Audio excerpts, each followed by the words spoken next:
दोस्तों, आज हम डिस्कस करेंगे पाइल्स के बारे में। पाइल्स एक बहुत ही कॉमन प्रॉब्लम है जो अराउंड 5 टू 10% ऑफ पॉपुलेशन को इंडिया में इस समय है।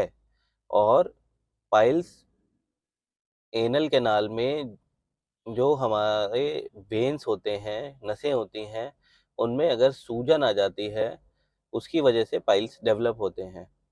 पाइल्स में पेशेंट को मोशन के टाइम पे ब्लड आना, स्वेलिंग का डेवलप होना एनल रीजन में, और साथ के साथ कॉन्स्टिपेशन होना, कई लोगों को एनल कैनाल में पेन होना, इस तरीके की प्रॉब्लम्स डेवलप होती हैं।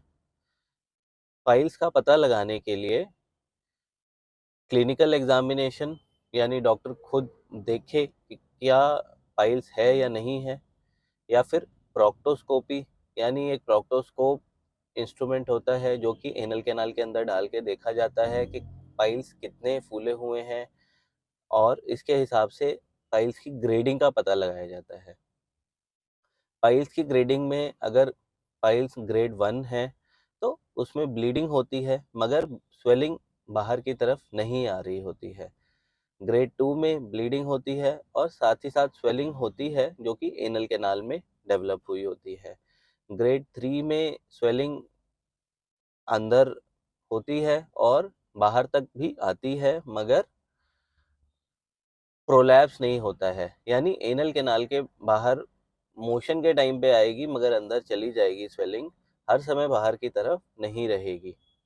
और ग्रेड 4 में स्वेलिंग हमेशा बाहर की तरफ भी रहती है और अंदर नहीं जाती है, अपने आप हाथ से रिपोजिशन करके उसे अंदर स्वेलिंग को करना पड़ता है। ग्रेड 1 और ग्रेड 2 में दवाइयाँ दी जा सकती हैं या इंजेक्शन लगाए जा सकते हैं पाइल्स में, मगर ग्रेड 3 और ग्रेड 4 में ऑपरेशन ही इसका इलाज रहता है। ग्रेड 3 और ग्रेड 4 में अगर हम दवाइयों से इलाज करते हैं तो उससे शॉर्ट टर्म रिलीफ आ सकता है, थोड़े समय के लिए स्वेलिंग में, दर्द में या ब्लीडिंग में आराम आ सकता है, मगर दोबारा कब्ज़ होने की वजह से या बाकी वजहों से पाइल्स दोबारा से बढ़ जाएँ, फूल जाएँ, दर्द होने लगे या ब्लीडिंग होने लगे, इस तरह की प्रॉब्लम्स डेवलप हो सकती हैं। तो इसीलिए ग्रेड 3 और ग्रेड 4 फाइल्स में ऑपरेशन ही रिकमेंडेड रहता है। ऑपरेशन में जो सबसे अच्छे 2 तरीके हैं जिसमें पेशेंट को दर्द कम होता है, ड्रेसिंग वगैरह कम करानी पड़ती है, वो है स्टेपलर हेमरॉइडेक्टमी और लेज़र पाइल्स का ऑपरेशन। तो जो मेरे एक्सपीरियंस में सबसे ज़्यादा बेटर मैंने पाया है वो ये है कि स्टेपलर हेमरॉइडेक्टमी करी जाती है पेशेंट्स की, जिसमें एक स्टेपलर लगाया जाता है जो कि पाइल्स को रिमूव करता है और साथ ही साथ पाइल्स को बाहर से अंदर की तरफ पुश भी कर देता है। तो इससे क्या होता है कि जो भी पाइल्स बाहर की तरफ हैं उनकी ब्लड सप्लाई कट हो जाती है, वो अंदर की तरफ पुल भी हो जाते हैं, और धीरे धीरे जो बाहर के मस्से होते हैं वो सूख जाते हैं और बाहर कोई घाव नहीं आता है, तो पेशेंट्स को ड्रेसिंग वगैरह कराने की ज़रूरत नहीं पड़ती है।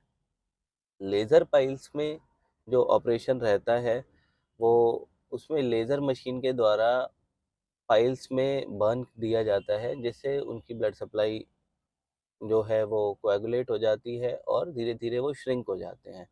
मगर जितने बड़े मस्से होते हैं उतना ही ज़्यादा लेज़र सर्जरी का फेलियर रेट भी रहता है।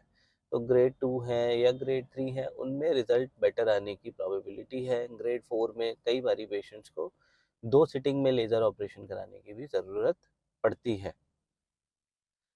किस तरीके से हम पाइल्स को प्रिवेंट कर सकते हैं?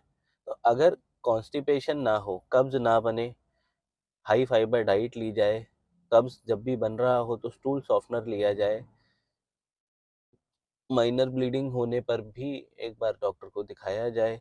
इस तरह से पाइल्स का डिटेक्शन जल्दी किया जा सकता है, उनको बनने से रोका जा सकता है, और अगर पाइल्स बन जाते हैं तो उनका अर्ली ही स्टेजेस में इलाज किया जा सकता है।